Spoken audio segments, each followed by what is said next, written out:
Ladies and gentlemen, karibuni sana. It's another Yeah. beautiful Saturday afternoon. Yeah. Karibu sana weekday. Thank you so much, Josephine. Mambo? Nilikuwa nimekumiss. Na mimi unasema wewe.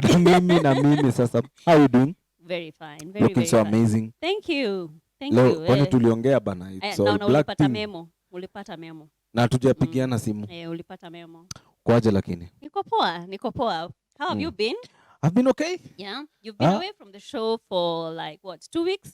2 weeks now. Hata wewe ulikuwa na need some rest nilikuwa and na relaxation. need some rest, ni relax pale kidogo lakini sasa tumerudi pale sasa kuipiga pale. Kabisa. Sindio? Yeah. Ladies and gentlemen, this is the digital edition of Eastlands Expression. And of course, man, we are live on YouTube at E_squared TV. My name is MC Awikide. And I'm Josephine. Karibuni sana. Yeah. Josephine. Yeah. Today we have a different show. Oh, really? Leo tuko na show hivyo tofauti sana. I mean, we are coming to the end of the year. Yes. We have so much to be grateful for. Na nikiangalia kwenye tumetoka, like from January. Is it January? January, yeah. Hey, tulimaliza show last year December on such a high, eh? Yeah, with the DPP. You remember we had the DPP? Ilikuwa, ya DPP ilikuwa December. Yeah. Then January we did not do a show. Exactly. And then on Feb tukafanya show pale Mavuno. Yeah. We used to have a live for those of you who have joined us this year, we used to have a live show. Yeah. Pale Mavuno Mashariki and it was all sorts of, good vibes. Had electric dancers. Yeah. We had artists who came and did live shows. Yeah. Na tulikuanga na audience ingine. They gave us so much energy. It was amazing. It was amazing. And also rappers. And rappers, yes. Mic check. We used to have live. Ilikuwa live mic check. Ilikuwa live. Audience wana decide who the inner is. Una rap hapo, unachujwa hapo, unaenda nyumbani hapo. Yani ilikuwa tu kitu tu amazing kabisa. Yeah. Then wanasemanga oops. Something happened. COVID, man. COVID hits. COVID ikamuok. Huko mali nimetoka. Kuna lugha fulani ni ya kumuok. Sasa kumuok ni nini? Ikakam. Ikakam. Okay, sawa. Ikamuok. Ikamonjoka. So when COVID monjokad, we had to change and go to the... That's totally your language, monjokad. Okay, sawa, that's allowed. Okay. Yeah, we're from the East. This is Eastlands Expression. Yeah, and I'm learning. Si nimeanza kujua lugha. Kidogo. Kamuok. Yeah. Then we had to move now to digital edition. And it started on... we had some challenges tukianza, lakini it has picked up really well. Yeah. We've had so many artists coming in. Yeah. Tumekuwa pia na marappers. Tumekuwa na mic check pia imekuwa ikihappen. By the way. Digital edition. So, we had to change things up very fast. Accommodate pia so that we don't leave you hanging. Yeah, so we had rappers, we had artists, we've had not just celebrities coming in. And talking of rappers and doing the mic check digital edition. Yeah. This December, on the 19th, on Saturday, man, we are going to do something called the GOAT edition.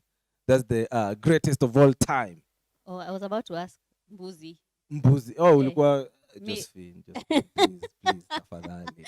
No, you need to tell us. Okay, you've said the GOAT edition. I'm like, Mbuzi GOAT tena. edition, greatest of all time. Now, we are going to do this.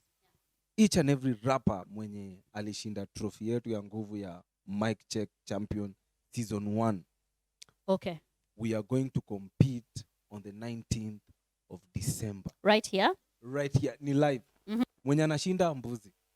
Oh, so kuna Mbuzi pia. Hiyo si goat tu ati goat. Greatest of all time. Kuna Mbuzi, the physical goat. Kuna Mbuzi. Okay. All right. So you guys have heard it, yeah. Imeanza ni na Mbuzi. Unashinda unaenda unakula. So big up each and every rappers wale wako ndani ya hiyo kitu, tupatane on the 19th. 19th of December. Yes. Right here. who will come and battle it out. And you guys, I mean, our audience, mtakuwa hapa kutu join as we celebrate these guys. They have held it down this whole year. And we've had, such good times with them. Such nice good times. Such good times.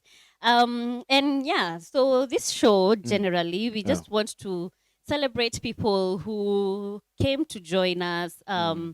That they were so kind, hawakuogopa corona, wakawasema wacha nijifiche kwa nyumba, but they also gave us their time. Wali come through for the digital shows that we had. It was a challenge tukianza.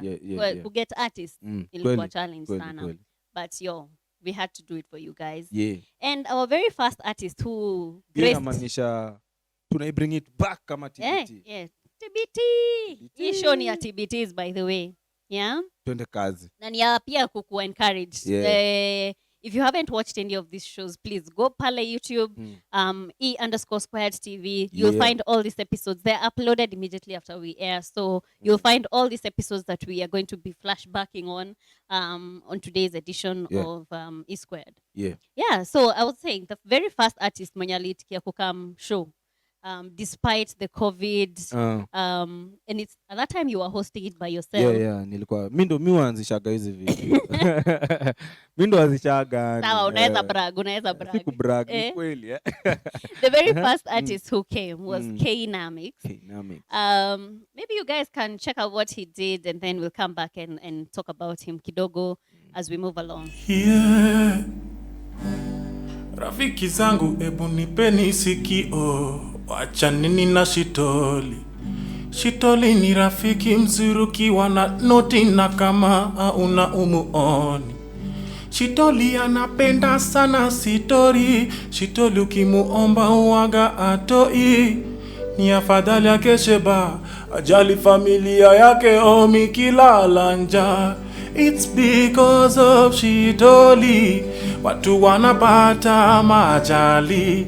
It's because of Shitoli wengine wanapata HIV. It's because of Shitoli. Shitoli kwa nini inaharibu uoni? Wachaneni na Shitoli.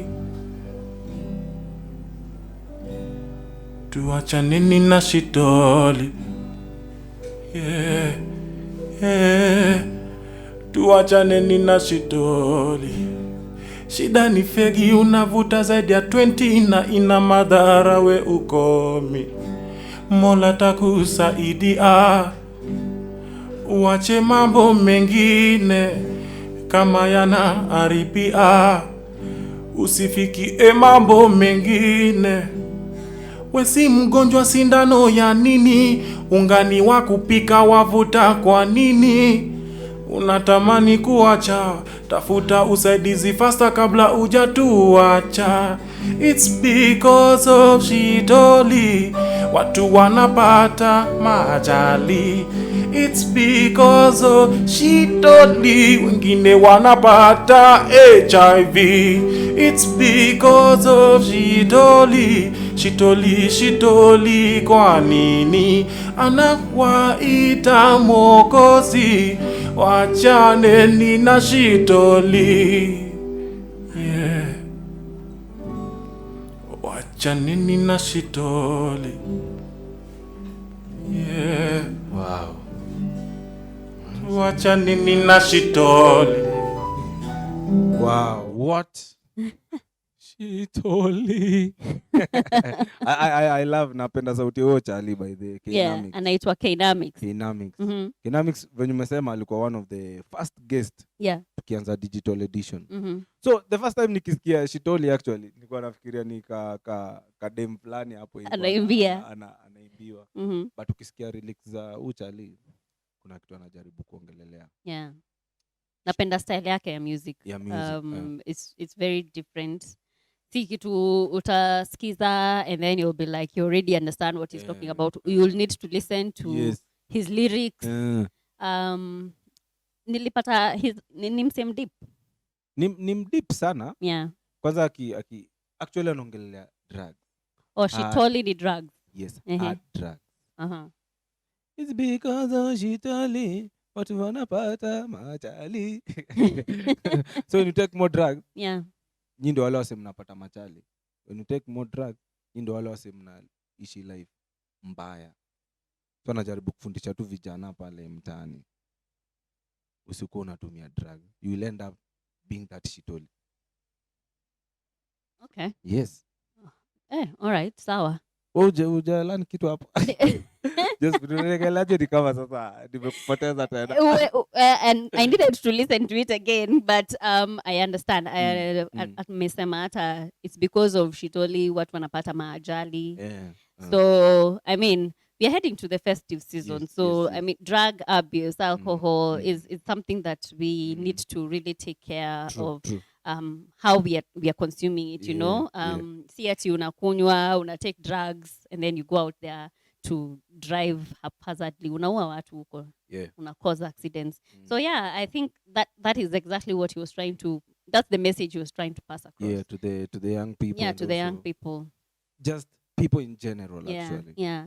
Yeah, that's amazing. I love it. And I think in that line, we've also had artists, other artists who have also talked about things that we consume.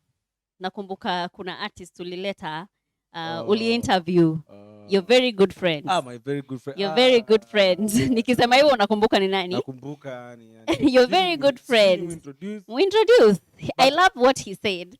Anachunga what he takes, what he consumes, because the Bible says the body is the temple of God. Yes, so he takes care of what he.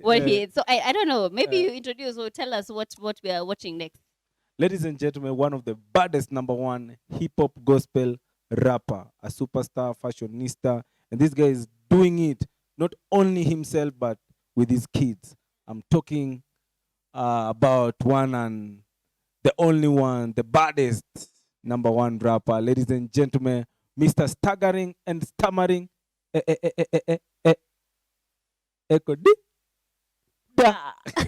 Food. Unapenda food gani manze? Unajua wewe ni wa tangu ingie West labda uliche. Buda jo. Taste buds ni zile. Kuna vitu zingine zichange na mtu tumeone. Kuna change location lakini tumbo ni ile, taste bud ni ile. Kuna vitu fulani hata kama ni za kipang au utakula juu tumbo imekataa juu si wewe. So by the mimi napenda ndondo mbaya, yani ndondo chapo ndondo. Sijui hiyo kitu itachange. Sijui nini itachange hiyo kitu. Nimetry mimi zima pizza kwa natambua. Pizza hata but I think also pia ni juu watu wame over glorify the wrong stuff. Unajua team natural watu wana glorify junk, unaenda hapo unajipata na makansa nini. Mimi sijaona mtu anapiga ndonda apigwa na kansa pale joko kwenye uko kwetu waendelee kukula geni natural wazito jo pige hata ni ngumu sana kunaona design ovyo buda jo ukipiga ndondo na ni protein.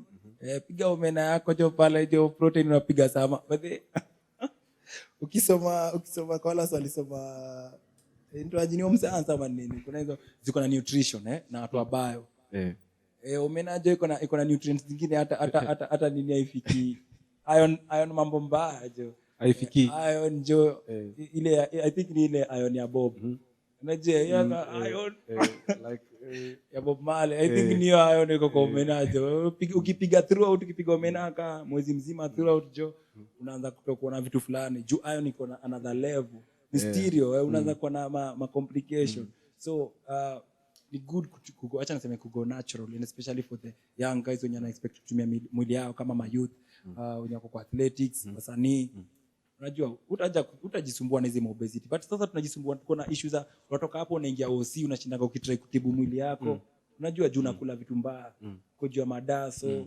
nini unajua kampu za daso poleni jo watu kweli ni hizo vitu jo kwa wale especially kwa wale watu wanashinda kikata daso na hizo miadarati wenye napiga kujua gox hapo jo wewe kwanza unaharibu mwili vibaya sana na Bible inasema the body is the temple of the Lord unajua kama kuna kitu sifai kucheza nayo ni mwili hii temple jo ni maintain nisingize moshi na sina windpipe unajua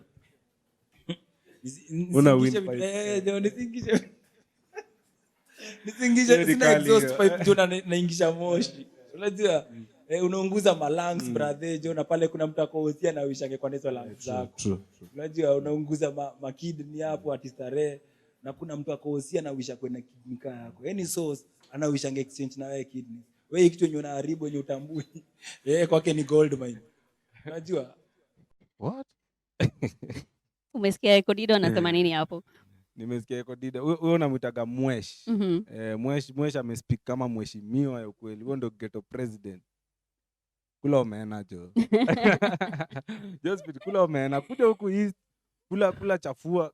We have something called chafua. Chafua ni What's chafua? Maragwe na chapo inamixiwa. Inachafuliwa. Kwa nini inaitwa chafua? Juu inaongezwanga supu, alafu kwa mboga ndani. Yaani nakaga tamu mbaya. Alafu nakatwe kwa watu waache mapizza. Watu waache mapizza. Daso ndizo nimejua leo ati ni soda. Daso. Okay. So ukikunywa daso na zile vitu zenye machangling. Haziwezi. Yeah. Haziwezi. Na umesikia ameongea juu ya miadarati pale. Yeah. You take care of what you're consuming. Familia yako. Definitely. You know, some of us guys, we look at this artist and we think, our artists is just entertainers. They don't have anything to share with us. But what I've come to learn is if you actually sit down and listen to their stories and the wisdom that they have, wakona wisdom ingine, because they have a very different outlook on life. Alafu experiences zao zimewafunza vitu mob sana. So if you guys want to actually catch these interviews, we have a lot of these interviews. We have so many great artists who have come and they have shared their stories. They've shared their backgrounds. They've shared a lot on, you know, the experiences they've gone through zenye zimewashape kwa maisha yao. So you guys head over to our YouTube page and you'll find all these stories. Yes. Alafu speaking bado on this topic ya drugs, we actually dedicated a whole month to create awareness juu ya drugs. Unakumbuka? Yeah. I can remember tukienda huko mamtaa hivi kubonga na maboys. Exactly, kuhusu drugs. Yeah. And why we have started with this conversation is kwa sababu tuko festive season. Hii ndio watu usema ni Drinksember. Na Drinksember obviously inakuanga na, you know, it's not just alcohol, it's also other drugs involved. So we decide kuanza na hii conversation kwa sababu ni festive season and that is what everyone is talking about. So I mean, even as you consume those things, my friends, do it in moderation. Alafu we are also telling you guys the effects zenye mta, as in you expect to have. So tulienda mtaani pale Feather. It was Feather. Yeah, that's my hood. Feather. That's my hood, man. Yeah. So watu wa Feather walitupatia pia mawaidha yao and a lot of tukaongea na some young people. And they had something to say about this whole issue of drug abuse. So let's take a look. Hi, and welcome to E Squared Mtaani. Now, this is a show where we come to your mtaa, talk about some of the issues that affect the youth as we try to find solutions to some of these problems. And in line with this week's theme, we're talking about Mogoka. Now, this is a substance that has been abused by the youth to either gain confidence, find the energy, or even stay awake for long hours. Welcome to E Squared Mtaani. My name is Carolina Chino. Karibuni, guys. Yes. So maybe we'll start from the far right. Just tell us your name and what you do. Mimi ni boy wa mtaa. Mboka ni kuuza makladi ama viatu hivi. Kajaba tu mtaani polepole. Yeah, I'm called Elijah Janvier. Niko based sana kwa massage. Mimi naitwa Iano. Mimi ni msoa hood tu, si ni wale tuliendanga shule tukajipata tuko jobless. Naitwa Mwende na nauzanga manguo. I'm Davis. Mimi nakuanga tu hivi. Jobless juu manze hakuna majob. Tunaona ndio maana hata sasa hivi kwa Luta tunacheki. Jaba iko hapa hivi area job. Mimi naitwa Jafet na mimi ni fighter hapa, mimi nauza mboga hapa mtaani. Utasema hii ndio inanifanyanga nipata pesa yangu ya matumizi hapa na pale, kulipa rent, kama hiyo. Yobra ni makeup artist na hii ni bezenga kushikisha. So leo tunaongelelea mogoka. Like my youth wana opt kutumia hii drug either to wapata hiyo confidence maybe awale ama reasons zingine tu different. Maybe Yobra unaweza tuambia kwa nini utumie mogoka? In fact na feel fit at least as a first time nikibonga na wasee. You wala say trust me, wala say nimepata kwa jaba na secretary. So basically me ni kitu ital pia, kiurasta pia, ni kitu iko na livity juni natural. So mimi find it too comforting nikitumia. Mimi natumia jaba juu wenyewe. Sasa hii kitu ni kitu imetoka tuseme ile sana kwetu huko nyumbani. Sema ya Meru nimelelewa nikiona kitu kama hiyo. Alafu tena inaweza nifanya juu mimi mwenyewe naiuza.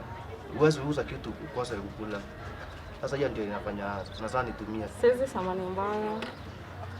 But mimi tumia jaba ile time kutoka kufanya job nikiwa down bado nashikisha. Nikiwa jaba naweza fanya kazi mob, naweza fua, nioshe vyombo, bado niko na watu hapo naangalia. Time yenye niko down kama niko na stress bado nashikisha, unapata sifikiri sana. In my real absence, najua jaba mimi sionangi kani drug. Though mimi nakanga tu hivyo niko idle nashindwa nafanya. Sasa naona yenyewe ni chane at least mchangamke. Nachukuka hivyo nikiboeka. Juu sahi hakuna majob nini. Unashindwa rada. Sasa unaona at least ushike kajaba masaa isonge. Juu sahi nikosa kushikisha, sindajipata bed nimedozi. Sasa sipo anaona tu yenyewe. Nikaa tu huku nishike jaba at least stress zinitoke. Life ni hard juu, lakini mimi sionangi kani drug. Mimi sionangi ikinifanyia kitu mbaya. Naonanga tu jaba iko fiti. Nikichana tu meditation nafikiria tu about life. Mimi naonanga tu niko fiti azini hivyo tu. Mimi nasema jaba si mbaya kwangu. Ndio kuna time hadi kwa base umetulia. Mtu anaweza kuona unashikisha anasema jaba ni mbaya, jaba ni nini. Lakini once mimi nikiwa napiga jaba inanipatia ile moral, unaona? Unanituma nafanya wera kadhaa. Silalishi yani. Sasa vile siko jaba unapata umelegeza tu umeperform umetumia hapo, lakini kakishika unajituma.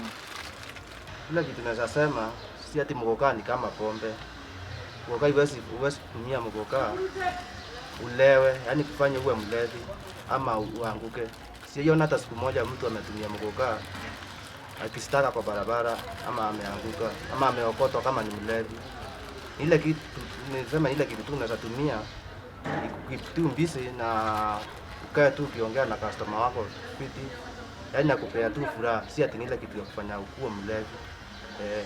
Ina ile steam ya ulevi. So hakuna venye inaweza kufanya act out of your normal way. Yes. Yes, yeah.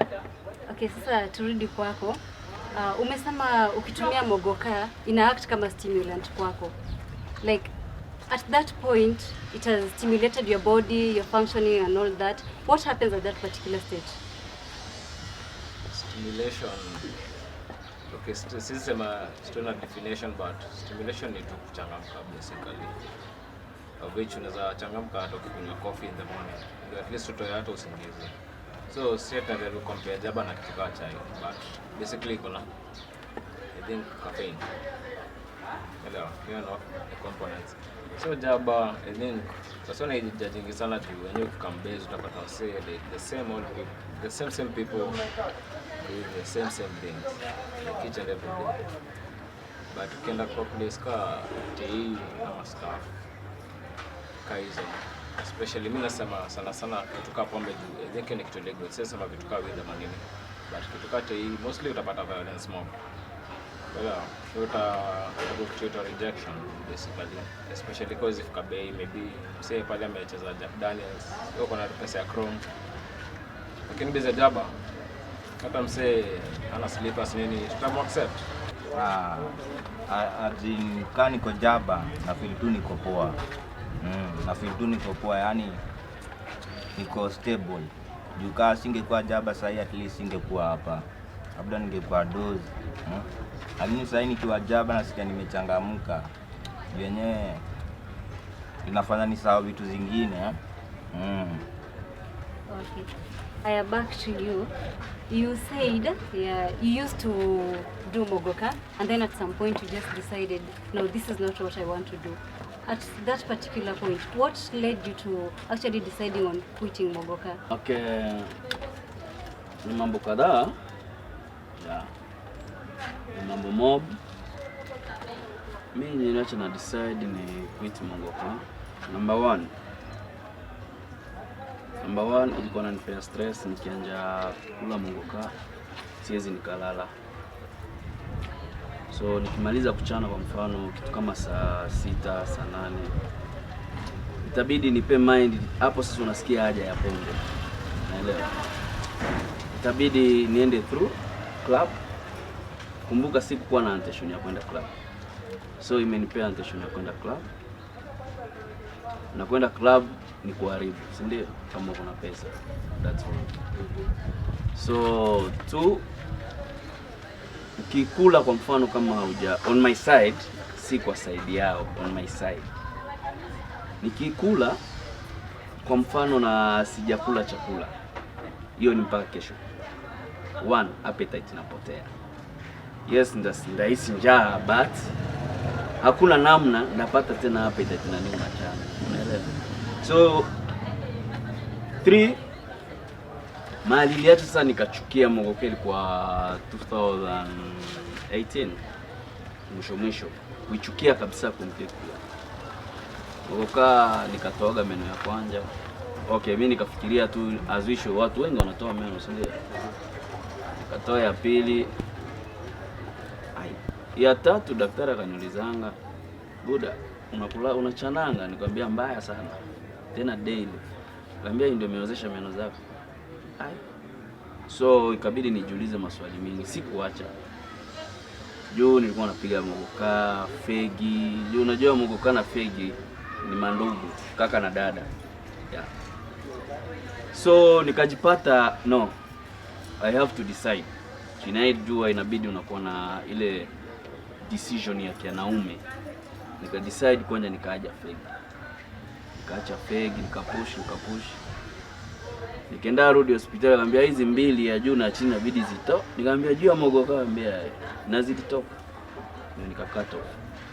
But nikaenda jikuta unaona demona kula mogoka, unajua at least nilale njaa nisikose 50 yani ya mogoka. We. Umesikia? Nimesikia. Mimi kwanza naona ni kama hiyo si mtaa yangu kwanza. Na penye ulikuwa umebrag ni mtaa yako. Nimebrag manze, tumeingia hapo tunaongea na vijana. But that is what Ekodida was saying yani. Yeah. Hiyo mambo ya drugs, vijana siku hizo wanakula vitu mingi sana yenye hata wachungi mwili zao. Unaona? And it's very dangerous. Chunga mwili yako. Yeah. You as a young person. That's remind me manze, today manze Ekodida kuna show fulani hatari sana. Kali sana manze pale Power 254. Okay. Power 254. Power. Power ama Power? It's Power. Power 254. Yenye iko pale State House Road or something like that. Upper Hill.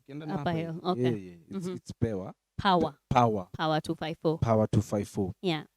Concert fulani manze najita MIK, Made in Kenya, Buy Kenya, Sell Kenya, Build Kenya. Yeah. Yeah, na manze anafanya tour. So ameanza na Nairobi County. Hizo county zingine Ekodida na kam. Wacha tu support Mkenya, si ndio? Yeah, support Kenyan artists. But going back to your story ya Jaba. Yeah. What caught me ni he was called Janvier, the last guy who has talked. Yeah. Alikuja hapa pia. Apart from mtaani pale tulikuwa mtaani, but alikuja hapa show. Akatuchapia story yake and how hiyo Jaba imeaffect maisha yake. at some point he lost his job. And hiyo kusema hangelala, it was a very serious thing. Hakuwa anaweza kulala. And it was as a result of, the drug intake that he was taking. It sounds so, unaweza fikiria mtu anajoke akisema alalangi. Alalangi. Na ni kweli hakuwa analala. Hakuwa analala. It was such a serious thing that ili affect maisha yake sana. Meno kutoka. That was actually something that shocked me. Mi sijaisikia ati mogoka inaweza fanya meno zako zianze, That is something that I had for the first time with these guys. Yeah. So hey, it was an experience, as in to experience what Janvier had gone through Juya Imogoka. But anyway, you guys be the judge and go back to our YouTube. Nasema tu and then pale YouTube mtafute hizi videos by the there's so much information loaded in these videos. Mtalan vitu mob sana. Yeah. Talking of that by the nikisikia maboy wakipiga gumzo pale mtaani, unapata most of them anasema yeye ana job. Yeah. So yeye anataka amke asubuhi kule mogoka arudio alale. Ana repeat. Hiyo ndo lifestyle yake. Nimeona hadi kulikuwa na mresha hapo hivyo kama mdem fulani hapo. Unapata mdem anakula jaba. Alikuwa anasema pia inamsaidianga kuwa na energy. Ati yes, usiniangalie hivyo. That's what she said. Inamsaidianga kuwa na energy ya kufanya job. Anaamka akona mtoi, akona jobs ka 5 zinamgoja za kufua. So akichana anasikia mwili imechangamka. So she's able to do all those jobs and to support her family. Yeah, venye ulikuwa nasema saa zingine anasema it was out of the fact that alikuwa naona inamsaidia kumpatia energy. But I don't know. Linda tu maisha yako manze. Yeah. As a young person ukiwa hapo mtaani. Jilinde. Hizi hard drugs zenye watu wanaingianga. Mtu anaanza mogoka na kukula hiyo matawi hivi. Actually, inakafiti. We had an artist here who told us the same thing. Alipatia na story yake on Saturday, last week's show. Go back and watch it. Damaris Kimani had a very interesting story. She told, alituambia alianzanga tu kuvuta fegi kidogo akaenda sijui to weed. Before she knew it, she was using all those hard drugs for a very long time. What? Yes. I remember she gave us that story. So guys, to go back to and watch that Damaris story. It was a very touching story also. I know Dama for so long because we've been doing event together. But sijawahi ona kusikia anatumia hizi vitu. Dama alitupea. So venye unasema ati mtu anza kidogo unaenda una graduate. That's true. It's very true. You know what we can say?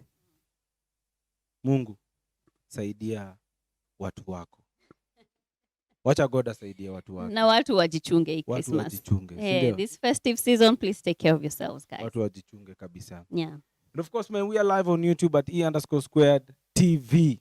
This is how we do it each and every Saturday. Right about now. Yeah. Tukisema baba wachunge watu wako. We have this an amazing artist. Is a brother from another mother. One of the best #1 vocalist I know right now in Kenya. Super talented. Ladies and gentlemen, check this out. My brother. Alikuwa anajiita Mwanamtule.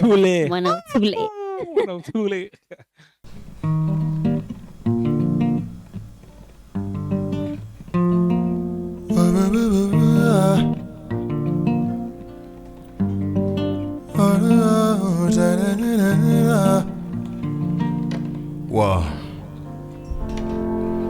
Nina wenzangu wamepandishwa gari ya wivu, hawataki maendeleo. Nina wenzangu wamepandishwa gari ya chuki, hawapendi upendo. Nina wenzangu wamepandishwa gari ya hasira, hawana self control. Nina wenzangu wamepandishwa gari ya vita, ukikosea na kupiga. Driver ni shetani, conductor ni bibi ya shetani, wanapelekwa pabaya. Mungu ingilia kati.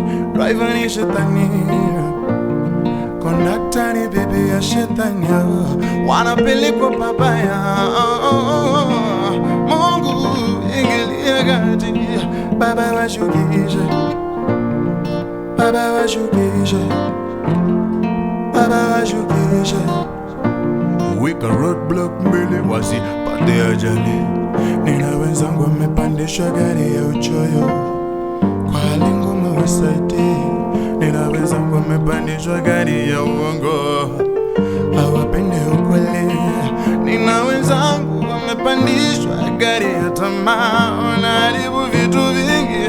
Nina wenzangu wamepandishwa gari ya wizi, wananyanyasa jamii.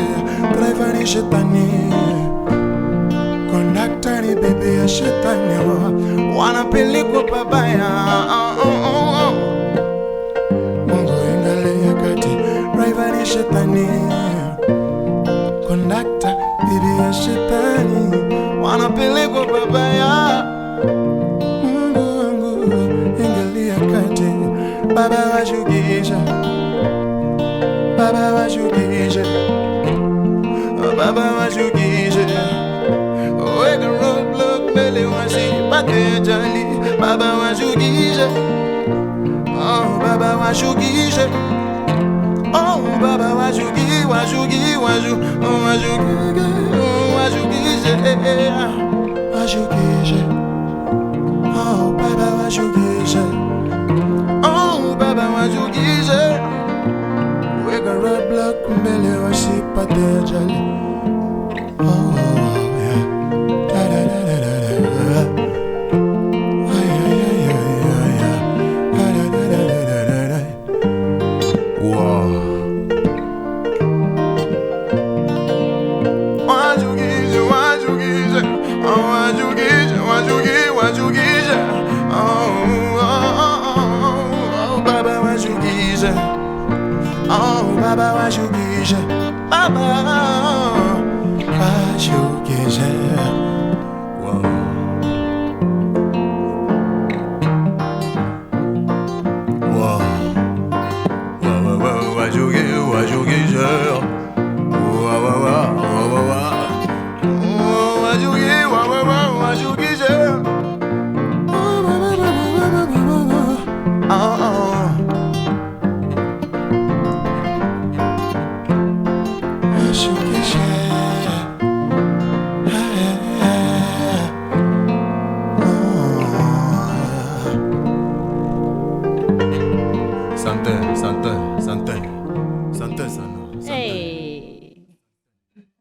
Asante. Asante. You know, I'm still in the mood of Baba washukishe there. It's such a nice jam. What? Mwanamtule. Umesikia sauti? Hey. Mimi sibatishagi nikisema mtu ana sauti poa.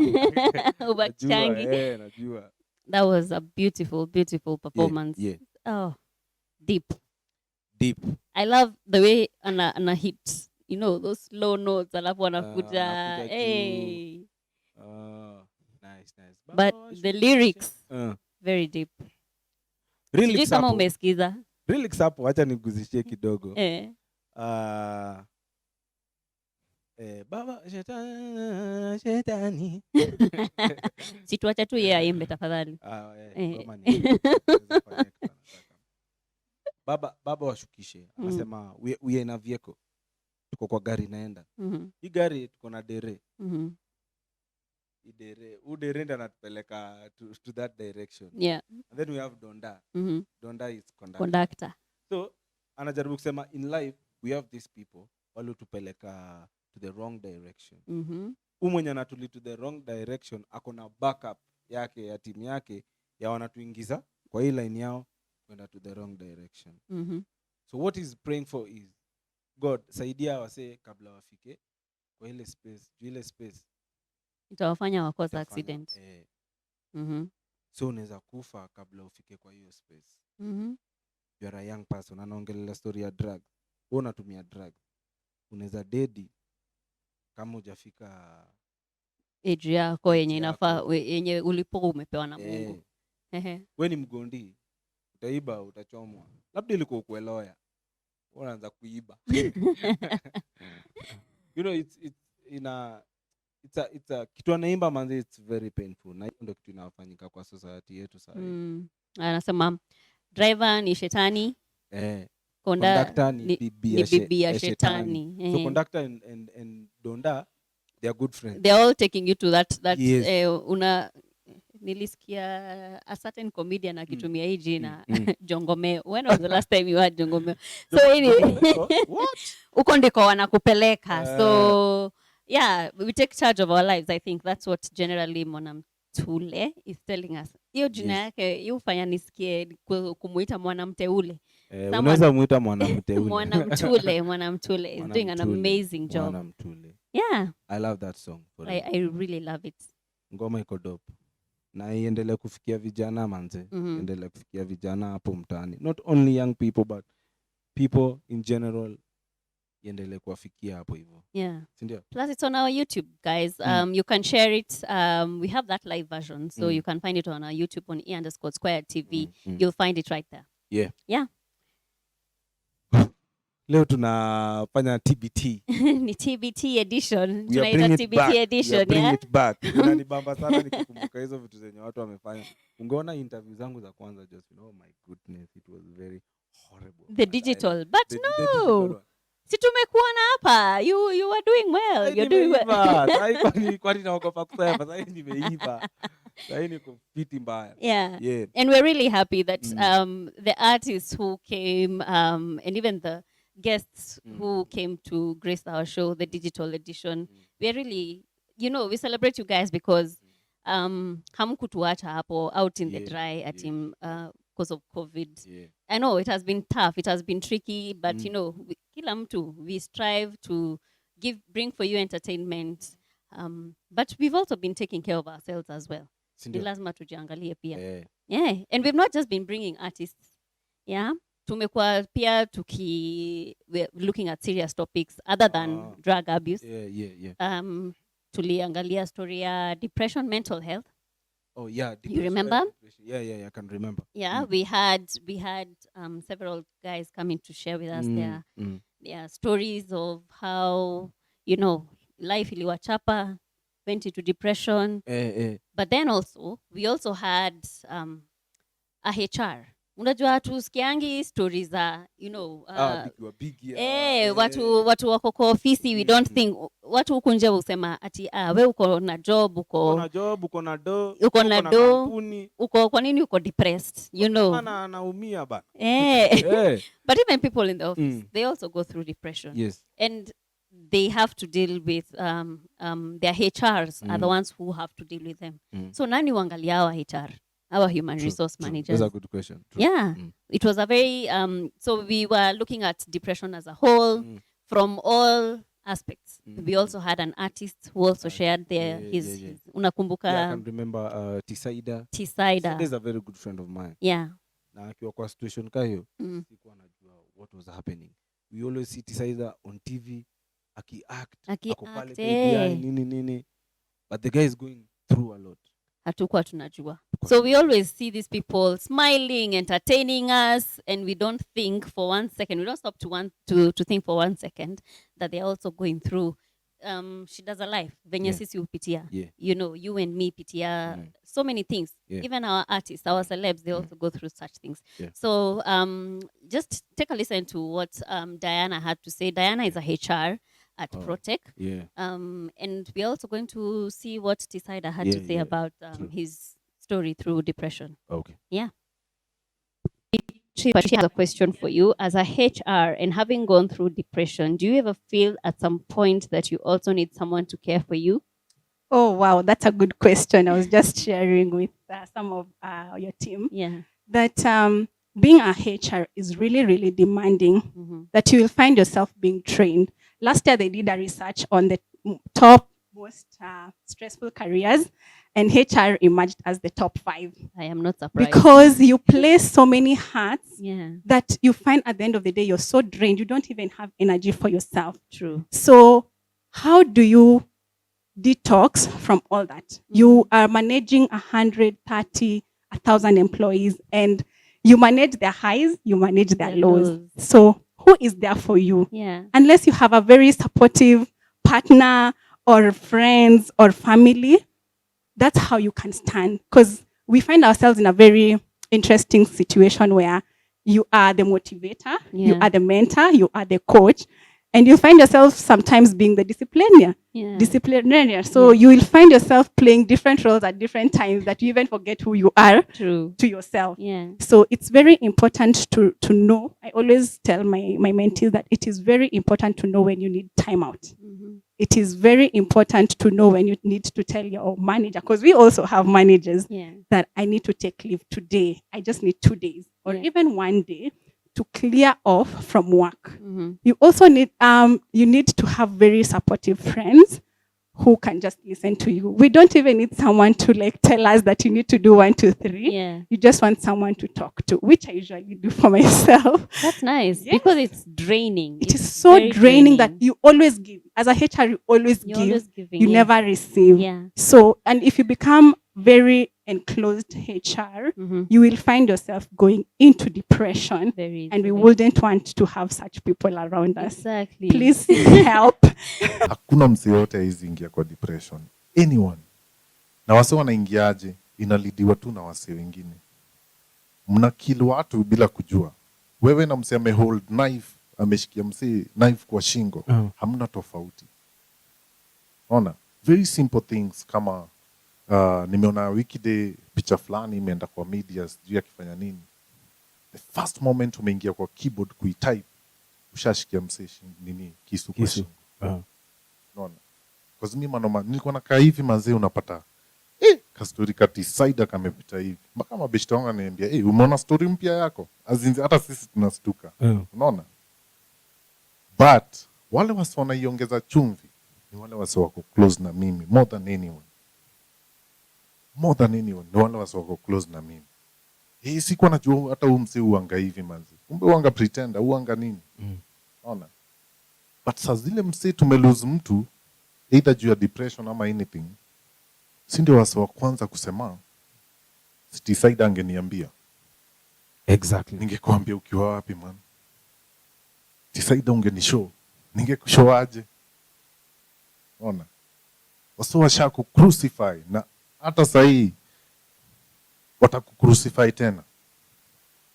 Hata sahii umerudi poa manze wameona tisa. Like kama sahii wasawaja yona tisa, I don't know for how long. Trust me, kuna msi ata comment about something. Trust me. Kuna msi bado ataka hivi asime hii msi uanga mtiaji. Msi uanga nini. Wasi watakucrucify tena. So when I say inabidi ujiangalie wewe mwenyewe, ukijua God peke yake ndiye ako side yako, utapenya.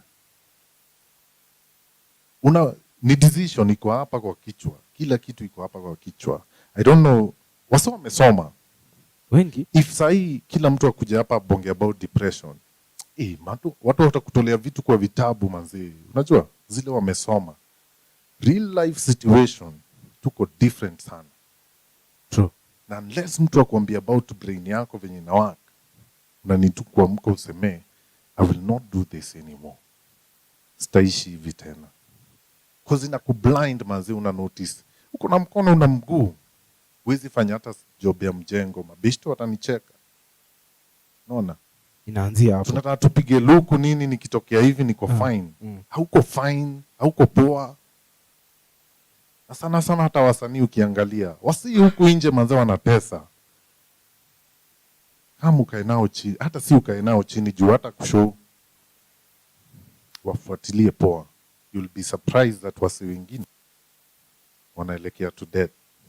People are not realistic. Wasi si wa real. Mimi msali have kuniamsha tu aniambie. Niko na msupa sasa anaitwa Ricardo. Ni Mlami. Hiyo time yote alikuwa best yangu. Hiyo time yote ipi. Unajua Lami penye wametushindia ni penye msana kuangalia na kuambia uko poa. Anaweza kucheki bana. Hii si African si wanga hivi. Mwambia hauko poa. Unaona huyu ni mzee hata mless ni myangu nishinda. Bana kuambia hauko fiti. Amka. I know unaweza do more. Msi anaona future, anaona mbele kushinda. these friends, these people ni warea. Na somehow kwende kusiende, God wanga amesend watu. Kwende kusiende. Utakuwa surprised even wale wase umegrow nao. Yeah, not even among us when you God amesend. Na mimi kani nimefika hapa 90 producer wa TV man. You have no idea zile vitu nimefikiria kwa hii life yangu na nimefika hapa. Na mimi kitu naweza ambia wasi, hata niwapigie story yangu ati sijui nini ilikuwa ina happen. Kuna a million people wenye wamepitia the same thing. Sitakuwa nawasaidia kusema ukweli. Ndakuwa nimepatia tu wasee an opportunity ya kunidunga kisu tena. Ati ulifanya, ati nani, ati mulifanya na nini? Unapatia tu wasee kisu kwa kudunge tena. It's very shocking. Unitisaida by the way. Yeah. Na unichali wacha niseme ni actor mnoma sana because niligrow nikimuona akifanya Taidiai. Yes. Na history yake inanishtua sana because mimi ndo nilifanya hiyo interview. Na akiniongelesha nilikuwa like unitisaida kweli. Alafu wewe unamjua kama beshte yako. So you don't see what is happening behind the scenes. Nakuja kuona wase wanapitia sana. Watu wanapitiaga unashindanga. Huyu jamaa sinamwona. Huyu jamaa anaendesha gari, huyu jamaa anapiga look poa. Mbe jamaa hata kulala lalangi. Kukula akulangi. Mtu anapitia ngori zake. And if you see Tisaida kama the good thing ni mimi ananibamba nao ni alikuwa open. Bomba hiyo story. Yeah, very true.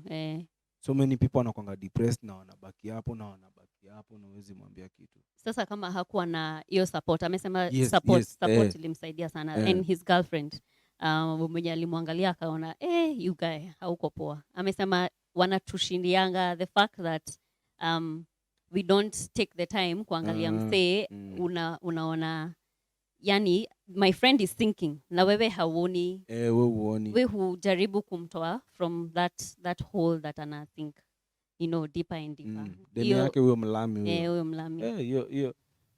Hata ukaangalia vizuri, sisemi mademo huko ati lakini ukiona chali yako je anakaa ni kama na legea. Cheki mwambie ni aje. Buda, hauko poa. Yeah. Tuingie hivi jo ni kupigia hapo chafua. Chafua ukule usikie fiti. Like just care about someone else.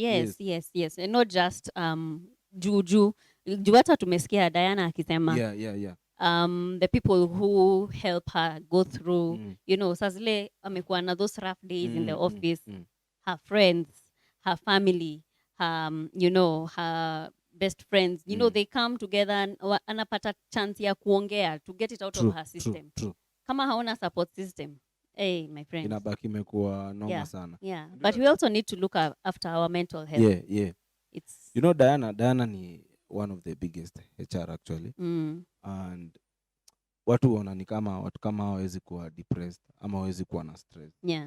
Nilikuwa na share na mdosi fulani kuna kampuni najita Bonito, nikimwambia do your workers care about you? Amina kwanga tu amekaa job alafu anataka do alafu aende. You go through a lot. Hujui venye unalipa hii kampuni yako. Hujui venye wanapata dondo waweze kulipa. Ananiangalia hivi anaona huyu jamaa na make sense. Huyu jamaa lakini most of the time watu wenye wako huko juu we rarely think about them. And it's about time. Yani when we are talking about mental health, it's not just about you and maybe your colleague. You also need to think about even the people who are in leadership positions. True. Kila mtu pitia vitu mob sana. So I think what I took from your month to lead cover story ya depression. We need to be alert, really alert. If kama mimi nakujua alafu one day I notice all of a sudden wewe ni msee unapenda hype, unapenda entertainment, unapenda kuongea na wasee, then all of a sudden you have withdrawn from everyone. And then I just say a wiki de tu di zile mood swings tu zake atarudi. And I don't take the time to, you know, find out nini shida iko wapi there. Yeah, you know, that is one thing I took from that whole month. We talked about depression and yeah, being there for each other. Yeah.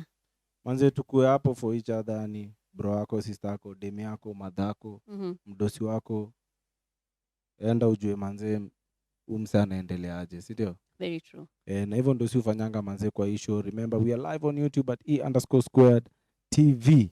This is how we do it. Na hizi conversations zote, you can find them on our YouTube page. Hiyo yenye Awikidi amesema E_squared TV. All those conversations are there. So you can also take your time to rewind. Because today we are bringing it back. Yeah.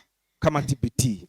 TBT edition. And because we can't cover all the episodes we've had. Because there have been so many. We started in March or April. Up March, to now. March. You know, we are in December. So those are very many editions. So you guys can go back to our channel and all those episodes have been uploaded. So please just go back there and watch these episodes that we are also recapping and the others that you missed if you didn't catch them. Yeah. Right about now, they always say that the party cannot go on without the best DJs who give you music. You know, DJs are the people that... They're the life of the party. Yeah, actually. They're the life of the party. So on this show, we had to bring one of the best #1 DJ we have in Kenya. Very Top true. #1 DJs we have in Kenya. Yeah. And ladies, I'll insist that ladies love creamy things because my brother... I am still looking for that. You know? Come on, just feel. Yeah. Top #1 DJ, my brother from another mother, man. Cream de la cream. Rebecca is asking, how do you stay on top of your game as a DJ, considering that we have DJs coming up every day? Great question, Rebecca. Wow. Rebecca, thank you so much for that. But I think a lesson that I tell everybody, not only in the field of DJing, you as a host, the videographers, you have to reinvent yourself every day. True. Because at the end of the day, there are kids who are coming out there. And let me tell you what they have that you don't have. They have the passion, the hunger that you had back in the days. Yeah. And they have the time. And the energy. And the energy. Thank you. Right now, we have our time is divided into so many other things, you know.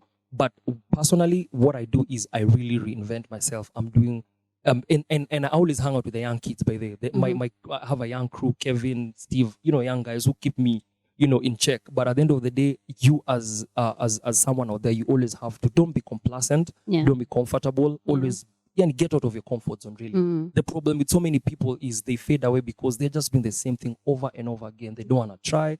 They don't want to get hurt. They don't want to get their hands dirty, you know. Yeah. So for me, I just... You don't want to get tired. Exactly, yeah. So I keep on reinventing myself, Whoa. Creme de la cream. Yeah, the man of ladies. I love to insist that. That show was so interesting, by the way. Alikuwa... he brought so much, you know, positive vibes. Yeah. It was a very interesting interview. You guys should watch it. Yeah. That is all I can say. You guys should really watch that interview. Kitu ilinipenda yani ni Cream came here. Yeah. Akatupatia hiyo design yake. Oh, Esco, yeah. Big up so much, Esco. Esco Life Clothing. Esco Life Clothing. Check them out on Instagram at Esco Life Clothing. Yeah. So ukiona tuna drip hapa hivi si mchezo. Sisi tunapiga look na tunawapatia show kali yani. Kabisa. Oh, he was talking about what keeps him motivated. Oh. Yeah. And that's the snippet we've just watched right now. And he also talked about the way Islands has a lot of talent. Yeah. Na mtu asiwahi sema ati kwa sababu nimetoka Islands, I should be looking down on myself. You know, you can still make it. Yeah. See ati he grew up in Nairobi. Kwanza he mentioned he grew up in Nakuru. Oh, Nakuru. Yeah, in Nakuru.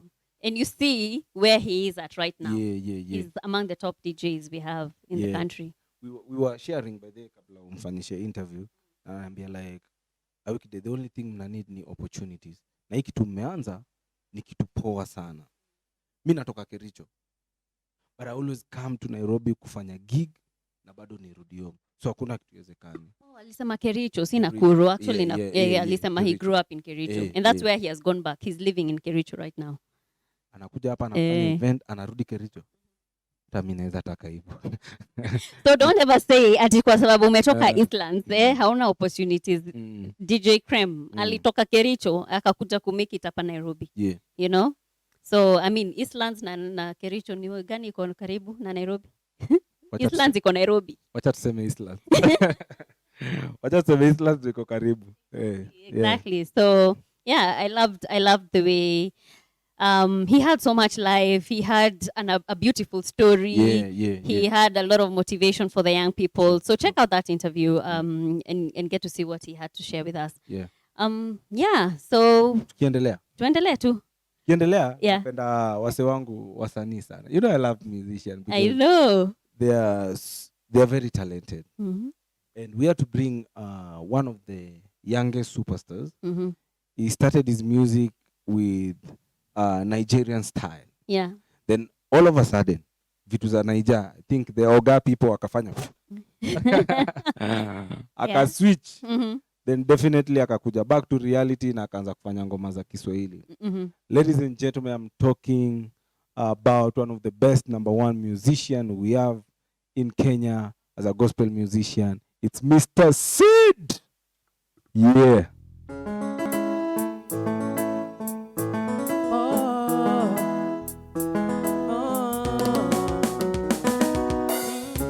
Nimekuwa chini sitabishana, sitabishana, lakini kwa jina la Yesu nasimama. Na pesa ipotee na watu wanitoke, kwa jina la Yesu nasimama. Nimeng'ang'ana kwa bidii, maneno wenzangu sisiki, kwa maisha Mungu wangu nanitosha. Nimeng'ang'ana kwa bidii, maneno wenzangu sisiki, kwa maisha Mungu wangu nani. Minasimama,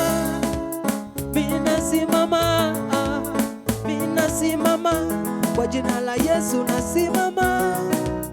Minasimama,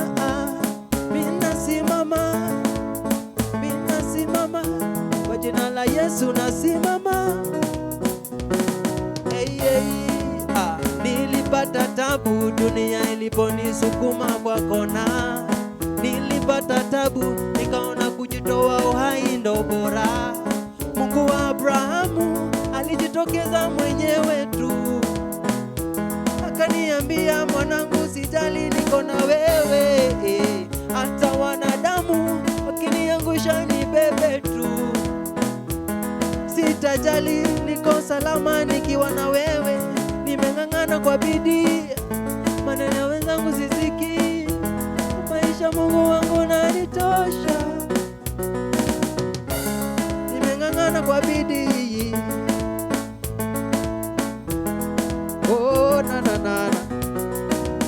minasimama,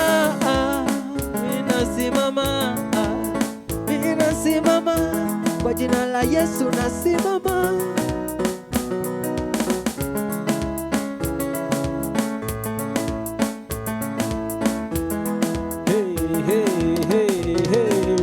Minasimama, ati minasimama, minasimama, kwa jina la Yesu nasimama. Minasimama, minasimama, kwa jina la Yesu nasimama. Nilipata tabu dunia iliponisukuma kwa kona. Nilipata tabu nikaona kujitoa uhai ndo bora. Mungu wa Abrahamu alijitokeza mwenyewe tu, kaniambia mwanangu, sijali niko na wewe, hata wanadamu kiniangusha nibebe tu. Sitajali, niko salama nikiwa na wewe. Nice. All right. Kwa jina la Yesu nasimama. Minasimama. Kwa jina la Yesu nasimama. Nilikuanga kwa master huko. Huko nakuona sana. Wakanifukuza. Sema you don't belong here. I wonder why. Mr. Sid, ladies and gentlemen. Ngoma Minasimama. This guy is saying hata maadui zake wamfanye nini, hata waweze kumweka chini, kwa jina la Yesu atasimama. Mr. Sid by the way is one of the people pia walipitia through depression hizo vitu zote. And hii ndo ngoma yenye alitoa ikaweza kumwamsha kurudi back venye alikuwa. Yeah. And is an amazing person. I know him as an artist. Yeah. Atujuani hivyo sana lakini si uongea kwa simu ile, bro uko fiti, uko poa nini. But amepitia as a young person. Ile siku akikuja hapa kufanya interview, ungetelu ni chali mpoa. Ile kitu ana need love. It was an emotional interview. Very emotional. Yeah, so wow. When nasema tu just enda pale YouTube, utacheki hizi interviews zote. To get to know your artist better. That's all I can say. If you want to know your artist better, so that ukiwaona pale kwa stage, you know, you give them the support that they always asking for. Kwa sababu if there's one thing this show has taught me is these guys, a lot of these artists put in a lot of their lives into their music. You know, we always see them pale showbiz, unajua, and you think that it's so easy. It doesn't come easy. The stories that have been shared on this stage by these artists, hey, wow. Showbiz ni ngumu sana. Showbiz inataka do. Exactly. Na una do. Yeah.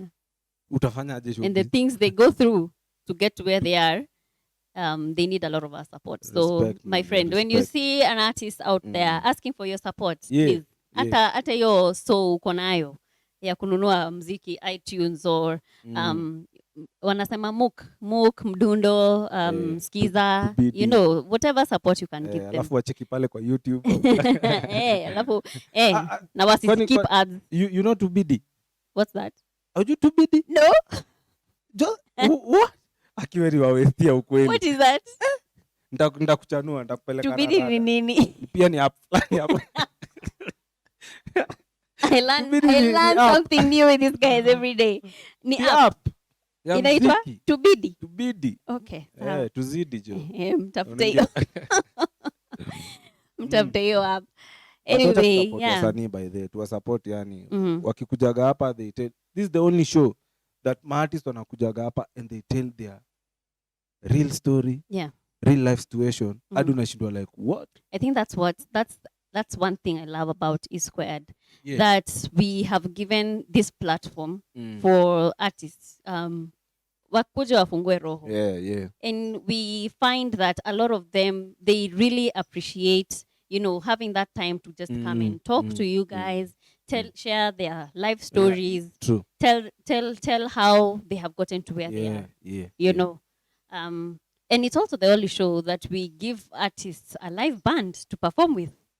There's no playback on E Squared, by the way, you guys. And then pale YouTube, mtafute any playback. Then you come back. I'll pay you if you find any playback. Muona wapi? Ay, bana.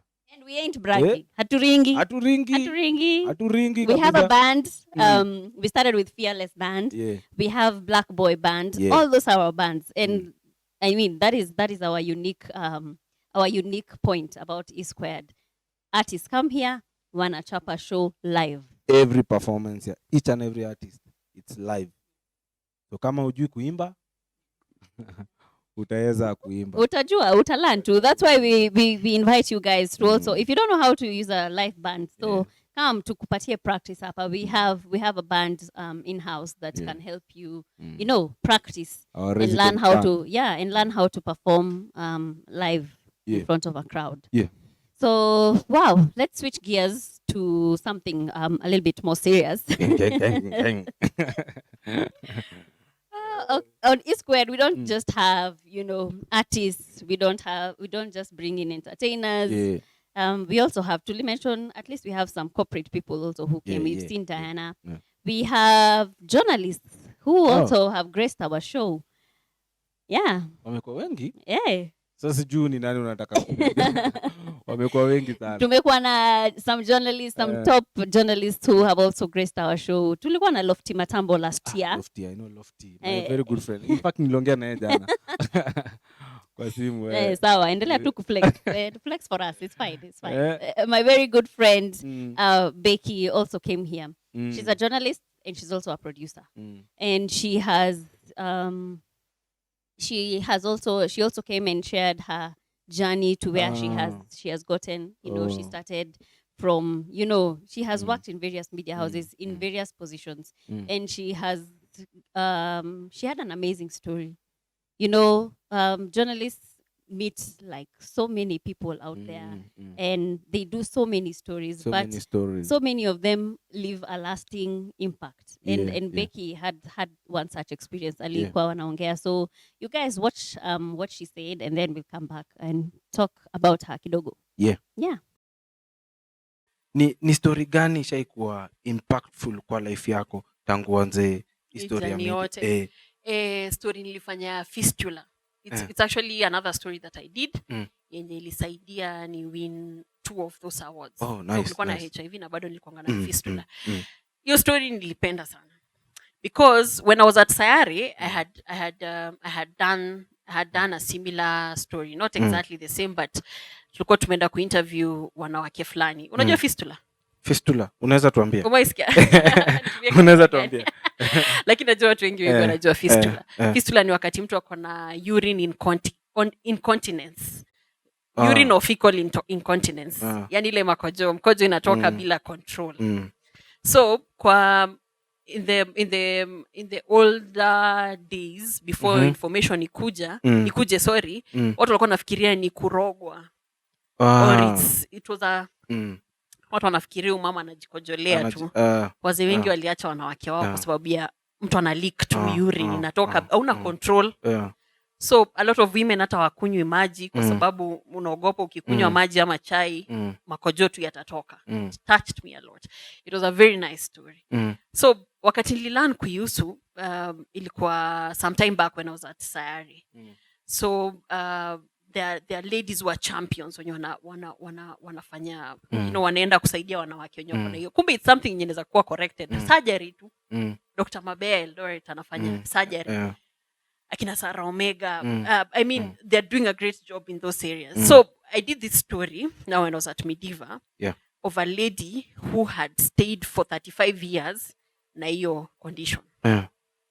Mtoto wake mwenye alikuwa amepata sana wakati mtu anapata mtoto ndio ndio hiyo shida upatikana. When you have obstructed labor, like mtu ana labor for long, you don't give birth according to the student explain that time wakati contractions inakuja, when you have prolonged labor ina stretch hizo muscles, and then there's like a fistula is a hole actually. So inatokea. So mama mtoto wake already alikuwa 35 years nikifanya hiyo interview. And she had lived with that condition for 35 years. So kitu yenye nafanyanga mtu unakuwa na stigma. Society inakutenga. Inakutenga. So this woman hakuwa amepanda matatu, hakuwa anaenda kanisa, hakuwa anaenda chama za wamama. Why? Because ananuka makojo. Ananuka mkojo. So there's no way utaenda ku-associate na wanawake wengine. Wale hawanuki kama wewe. Nyumba yako, zako, wengi walikuwa wameachwa na wazee wao kwa sababu hiyo. Even I think she had been separated from the husband because of that. So amelea watoto peke yake. And then now that 35 years, I was going to do her story. I interviewed her before the surgery. We went to hospital with her. I accompanied her to the hospital together with the organization that was funding her. Akaenda akafanyiwa surgery. And then after 2 months nikaenda kwake. That was a beautiful story. Nikaenda kwake, nikamu-interview after 2 months. And it's something that up to date I always say, you know what, for those women out there, wakati nilifanyanga hiyo story Sayari, a lot of women came out wakisema wako na the same condition na wakasaidiwa wakapata surgeries. So I love telling stories that have an impact for society. Kama hiyo after kufanya hiyo story, I mean more women got the awareness that, you know what, it's not a taboo, it's not sikurogwa nimerogwa, it's actually a medical condition and it's treatable, it's correctable, it's called correction. Like you correct, it can be corrected. Na hiyo fistula izibwe. So alizibwa. After those 35 years, the woman was very happy. So when I visited her after 2 months, she was very happy. It's a story up to date that really touched. And fistula, by the way, is a very serious condition, and a lot of women, kwanza ushago, wako nayo, but they never think that it's something that can be treated. Alafu wako na ile woga. Ile woga. Unaenda kuambia daktari ati unashinda ukisusu, wewe mama mkubwa hivi. You know, wanaogopa, yet it's a normal condition that can be corrected. Let me ask you, Josephine. Is kususu mbaya wewe ni mtu mkubwa na umeenda usi unasema wewe ususu. Ni kitu mbaya kusema? Unajua kuna like wamama wa ushago anaona sasa mimi naenda kuambia aje daktari.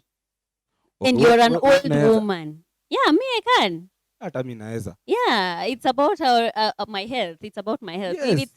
If it can't let me do so many things, I mean, itabidi umeenda hosi. But a lot of the women in ushago wako na ile woga.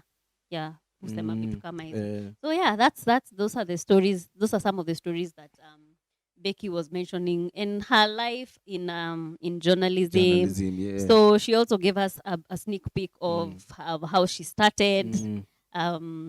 Na mpaka kwenye amefika sahi. Right now she's a producer at KTN and she's doing an amazing job. Wow. Alafu wako na show pale KTN, Kio cha Hoja. Kio cha Hoja. Yeah, on KTN News. I am so proud of that we get to host such amazing people here on E Squared. So yeah, her story is also on our YouTube page. Yeah. We also had people like Brian Aseli from KTN as well. We've had the pleasure of hosting Brian Aseli as well. Yeah, and other producers. Tulikuwa na producer Sarah Mwangi, the Sarah Mwangi. The Sarah Mwangi. Yes, she was here last Saturday. Betty Charlo's producer. Watu wengi wanamjua kama producer Betty Charlo. Right now she's doing the hot seat. She's working with Jackie Maribe. But she was also here sharing with us her journey in the media industry. Yeah. So people who are interested in, learning how to get into the media, these are interviews that you should watch out. We had Lofty, Becky, Brian Aseli, Sarah Mwangi. They've all shared their different journeys. Unaweza jipata you can see your story somewhere in those personalities that we've mentioned. Yeah. There's a lady from KBC but simkumbuki pia. Beatrice Gatonye. Yes, and I interviewed her. That was on one of the live shows actually last year before we shut down for the digital. Yeah. So we've had tumekuwa na good time. Tumekuwa na wazito. We've had such good times. Tuone hapa tumekuwa na wazito yani. Yeah. Remember we are live on YouTube at E_Square TV, and vile Josephine amewambia unaingia pale kwenye YouTube, unachambua, unacheki kitu gani ni safi hapo, una subscribe. Nilihavu kwenda kukaa home by the nishike hii word. Subscribe on our YouTube channel. Yes. And make a comment there. It will be amazing. Sindo? Yeah, we like to hear from you guys, man. We hatutakangi kujiongelesha. Yo company yenyu huwa inatu motivate. Yeah. Tukiendelea? Yeah. Kuna magwiji fulani. Unajua kwa nini napenda hii show? Because we move from one spectrum, very serious conversations. Alafu tunaingia kwa kitu ingine hadi unashindwa hadi hii mlifanya. So magwiji fulani nilipatana nao. They are very good friend of mine. Yeah. They have a movement called Ngumi Mbwegze. Ngumi Mbwegze. So I know people right now, they know who I'm talking about right now. Of course. Yeah, it's Mbogi Genje. Hiyo jina unipatia stress. Mbogi. Ebu pronounce Mbogi Genje. Mbogi Genje. No, say it in Western. No, Mbogi Genje. Nimesema. Mbogi Genje walikuwa hapa hivi. Yeah. Na ndio story walikuwa natupatia manze kuhusu life yao. Check it out. Sasa wase wakicheck fanana na dancehall ya Jamaica. Na ile kitu dancehall inakuanga na hizi vitu zimeliet man. Get watoto hapo katika hapo hivyo, and then inakuanga na more violence. Unakumbuka kwanza ile party ya kina Mavado na Cartel, Gaza na Guli. Na wase wamekuwa kiwatch video zenu sana. Nyinyi wase mna rap hardcore. Before tufike hapo kwanza, kwa nini mna rap hardcore? Okay, tuna rap hardcore juu tuko streets. Na streets jo asijai kuwa easy. Streets tu zikuwa tu hard daily. Ndio kwa maana tuna go hard juu tuna represent the streets. Video zenu hazina madem. Unajua okay, mziki ni kubwa. Unajua mziki kuna mangoma zikuwa tofauti. Kuna ngoma ya street unapata. So unapata labda hizo mamistari zinadai tu street, unaona wezi yeka ati wale mdem. Lakini ngoma ni mingi. Kunaweza kuwa bado na ngoma bado ya mamdem, wanaweza kuwa hapo. Mziki ni field kubwa, si ati ni field ndogo. Ule mwenye anakuwatch pala akiwa mtaani, anachikingi video zenu anashindwa manzi tu kitu wanasemaga, hiyo ndo kitu wanadu ama ni lifestyle yao? Mnaweza chapiaje wase akituambia, mnaweza chapiaje wase manzi kuhusu zile muziki mnaimba, lyrics zenu, hiyo ndo lifestyle yenu ama ni swag tu? Si muziki tunaimba ni diversity tu fulani ya art. Si ati ni life yetu ati personal, unaona. Sasa mimi naweza ambia tu mayuti yani wachanjaruke, unaona, ujue vile una interpret vitu na life yenye una experience hai vile unaweza ziweka pia kwa muziki, unaona. Hizi ni vitu si tumelearn through kuona, unaona. Si ati kila kitu ati hapa ni vitu ati tumefanya. Si ni watu bado wa ghetto tumekula hard. Maoni yako kwa hiyo story? Mimi naweza ambia watu si ati tu mimi hizi vitu watu zimini bado hii ni kaa tu entertainment. Hiyo ya nguvu hiyo. Tunakamkia hardcore bado tukiwa entertain. So ukiambia mtu utampiga kidi asikie hivyo aone ni jokes. Si ati ni joke bado. Ni humor tu. Ni ile tu sasa relax zenu. Kwa hivyo watu wasiwatake serious. Watu take serious. Mtaa tu kuja na tu link. Tunakaa tu, hakuna violence. Hebu rudia hiyo kitu kwanza wase wasikie. Nasema yani si watu wa fine, yani si mpaka mtaa wase kama na tu link. Hakuna violence ama ati cases kama hizo. Kwanga tu tumetulia. There we go. Umesikia vijana? Josephine, there's something going on upper east. Sasa nikuchanue. We have do like this. That's ngumi mbwegze. Ngumi mbwegze.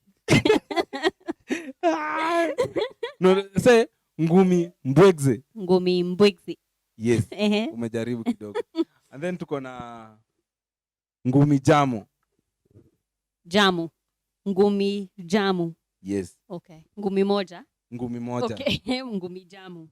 Alright. Hivyo ndivyo mnasalimiana? Huku. Okay. Sawa. So sasa kuna click. We have Mbogi Genje, which ngumi mbwegze. And we have another group from Gota City. Wanatumia ngumi moja, that's ngumi jamu. Okay. You have heard it from Mbogi Genje and the lifestyle that they are living. Yeah. Wakikam kwa hii interview walisema vizuri like hiyo si lifestyle yao. Ngoma zenye wanaimba si lifestyle yao, of which it's a good thing. Yeah. Na wameweza kuambia youth what they are doing, hizo vitu zenye wanaimba si zile vitu wanadu. There's something going on and I just want to be very clear with the young people. Yeah. Hii mambo ya vita si poa. Because now there are two cliques. We have ngumi mbwegze and we have ngumi jamu. Hey. Sai wameanza kupigana sana. Physical war. Ya mtandao. Ya physical ijafika, okay. But inaelekea hapo. Na tu hope haitafika hapo. Yeah.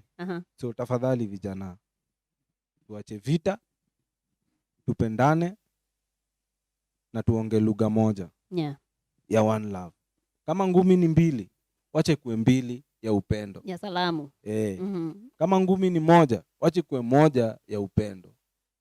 Hivyo ndo mimi naweza sema. Yeah. Yeah. Well, kuna story mob watu usema juu ya watu wafanya gengetone. And it's good wali highlight hiyo issue ati ngoma zenye wanaimba it's not representative of their lifestyle. It's good that they actually said it on camera, kwa sababu mayouth wengi wame as in it has become a following. You know, gengetone imekuwa following pale kubwa mtaani. I actually found out that just the other day. And watu wengi wanasema si tunasikiza ngoma za kina hivi ndivyo wanaishi maisha yao. No, walisema entertainment needs for entertainment purposes only. Hivyo walisema ni watu wa amani, wanapenda peace. Yes. They love peace. They are peace loving people. Tusiwachukue by lyrics zenye wanaimba. Yeah. Let me ask you, mko na watu wa ngumi mbwekze usiniulize hiyo swali tafadhali. Mimi hata sita. Hiyo na mambo ya West mbwekze. Tulileta yake na Federico walikuwa hapa. No, but they know ngumi mbwekze. Walikuwa Lil Nico. They know ngumi mbwekze. Yeah, see, everyone knows ngumi mbwekze. Everyone knows, yeah? Mtaingia kwa hiyo culture hapa. Kila mtu anajua hiyo. Yes, ladies and gentlemen, this is how we do it, man. It's all about Eastlands expression. And today we were just trying to bring it back like a TBT. Tupitie hizi vitu manze, tucheki rada ni gani, na rada imekuwa swafi sana. Alafu hata tuwakumbushe from where we have come from. You know, COVID came, didn't put us down. The show had to move on. Tulienda teke. You know, and kuna shows mob pale E-Squared. Ukienda E-Squared, E_Squared TV mtazipata hizi shows zote. And we plan to come back bigger and better 2021. Yeah. Watch this. Watu wanasemanga watch this space. Watch this space, exactly. Nimengojanga kuona hiyo space, sionagi. Umeiona? 2020. Wacha tukianza hii mwaka. 2020 is my year. Hadi hatuna amani. Niko kwa kanisa naona Mungu kwa 2020 si yangu yawa. Ili tukuta boom COVID. But tumefurahi sana na tumethrive kama E-Squared pia. Tulianza with how many subscribers? Now we're almost at 2,000 and something. So all the love, you know. Pia mlete ma fans. We want to get to you know 100K, 200K, 500K. We are not stopping. We are not about to stop. Before tumalize, I will still insist. Next year manze Calligraph na kuja kwa ofisi tutaongea. No, Calligraph aliniambia no, give me some money. Nikamwambia tutaongea. So next year nakuja hapo kwa ofisi. The OG. We are waiting for you up on here on his square. Hii ni East. Kuja usupport watu wa East. Yeah. Na itakuwa poa sana. What do you have to say to this amazing? You guys have just been amazing. You have been nothing short of supportive, and we just want to say thank you. We celebrate each one of you who takes their time to watch. No, even if they don't, even if you don't join us when we're doing the live shows, you still come back to watch during the week. You give us your comments, you give us your feedback, you call us and tell us we're doing a good job. Thank you so much. Thank you so much. That feedback means everything to us. It keeps us going. It motivates us, you know, to come back here every Saturday and do another show and another show and another show. And we are just going to keep rolling them out. Ndio. And we are not done. Tumeshafanya hii TBT. 19th kuna kitu ingine moto sana. It's called #The GOAT. GOAT edition. GOAT edition. We want to see who's the greatest of all time. Uko dramatic yani. What? Sawa. Yani to all the rappers yani wale wameshinda hii trophy yetu since season 1 tuanze. December tulisema lazima tu make it big, ikuwe noma, ikuwe greater and better. So manze timu yangu manze imeamua number 1 atakuwa anapatiwa mbuzi hapo. A real mbuzi. Mbuzi ya ukweli. The goat yenyewe. Uende ucelebrate Chrissy nayo. So 19th manze tokelezeni kila mtu yani wale walishinda hizo trophy specific. Wale walishinda hiyo trophy manze to come tufanye hii competition tuone itakuwaje. Ma judges manze tushapata wako ready yani. They're ready. Itakuwa kitu moto sana. Mic champion of the year. This will be the mic champion of the year. Of 2020. Tumekuwa tukifanya mic champion of the month. That's why you see like akina Mtiso, akina you know King Junior, you know CS. There's Bada. There is this lady called Mkali Wao. The one from Nakuru. She was from Nakuru. Okay. We have nimesema nani? Kuna umesema King Junior, umesema CS, umesema Bada. Mkali wao. Yeah. Kuna Hillary. There's a boy called Hillary. Imagine Hillary. There was another guy from Kayole. What was his name? That's Mtiso. No, there was another one from Kayole, I think. From Kayole. No. CS. Oh, you're saying CS. There was CS and there was another. I forgot. But I'm sure nitakumbuka hiyo jina very soon. And also we had Osba. You know Osba is the one I'm actually thinking about. Osba naka place fladi hapo hiyo. Jericho City. Oh, Jericho City. And then we have Nico. There's Lil Nico manenda alishinda hii month tulitoka November. Okay. Yeah, na sasa ameingia manze kwenye lineup na vijana wanaenda. I wish Federico angekuwa pale ndani. I know. Okay, I'm being told that Federico yuko. Federico big up. Federico is from Westland. Ataleta ubabi hapa. Atapata watu wamekula madondo watakuchafua.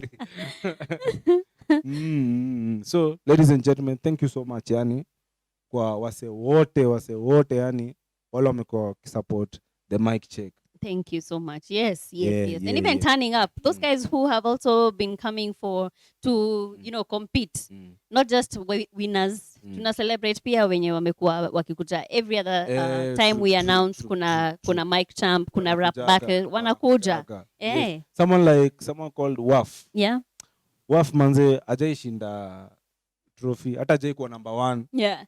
Leave alone hata jaivotiwa lakini ya ukweli so unacheka nini mafans wa Wafu tafadhali next year huo chali anakuanga amejitolea why amejibelieve. Yeah, mimi naamini ukijisukuma siku moja utakuja kuipata. Yeah, so producer wangu tafadhali make sure manze Wafu hiyo siku yenye watu wanashinda mbuzi Wafu manze apatiwe kitu, just immotivate because he comes every other time.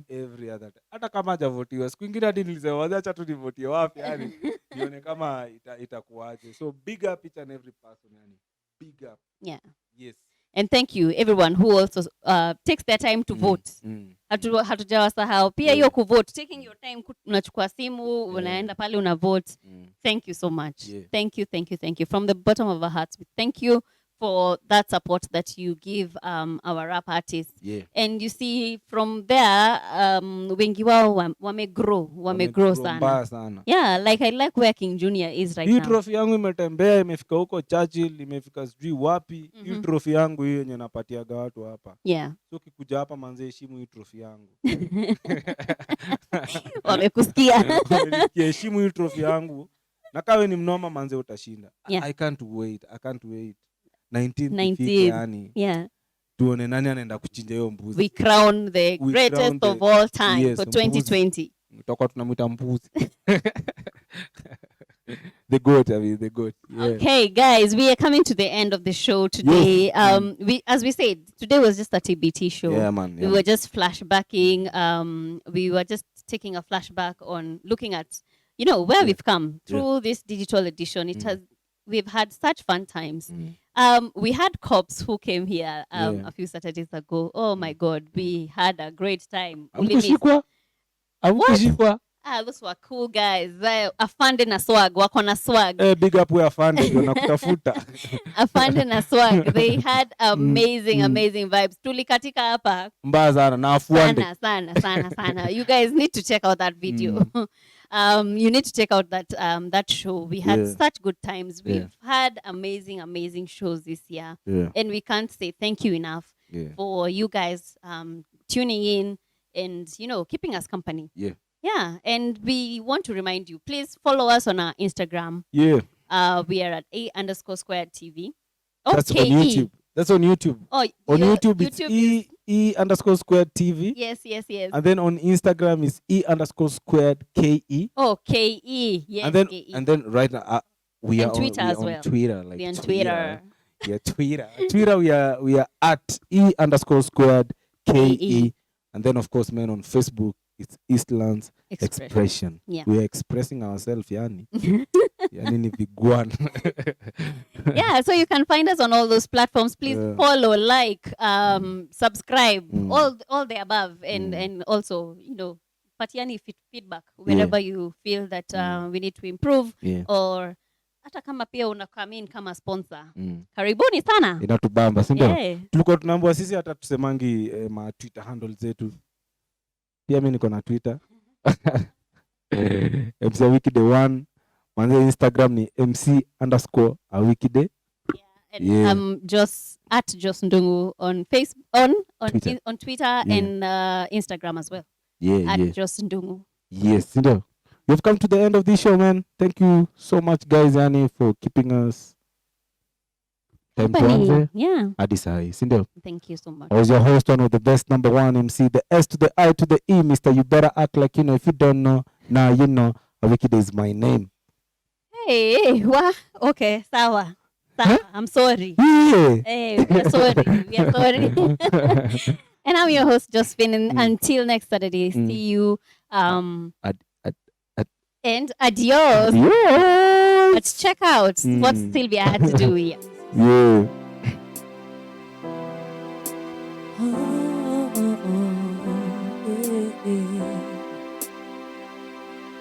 Utakaposhuka Mwana wa Mungu, je, nitakuwa bado nimesimama? Utakaposhuka sitaogopa, je, nitakuwa bado nimesimama? Utakaposhuka Mwana wa Mungu, je, nitakuwa bado nimesimama? Utakaposhuka sitaogopa, je, nitakuwa bado nimesimama? Nisimame,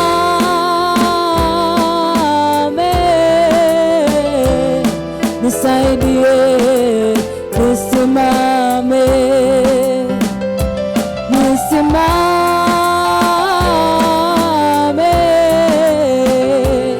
nisaidie, nisimame. Yanayofanyika ni mengi, yanayotendeka ni mengi, je, tutakuwa bado tumesimama?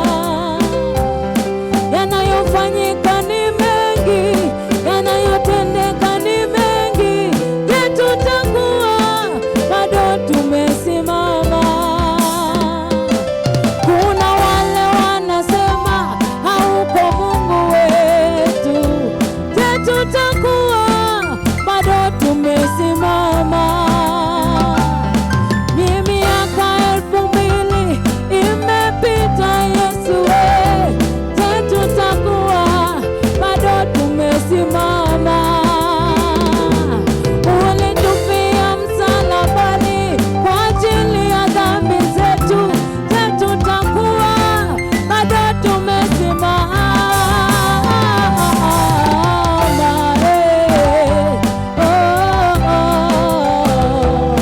Nisaidie, nisimame, nisimame,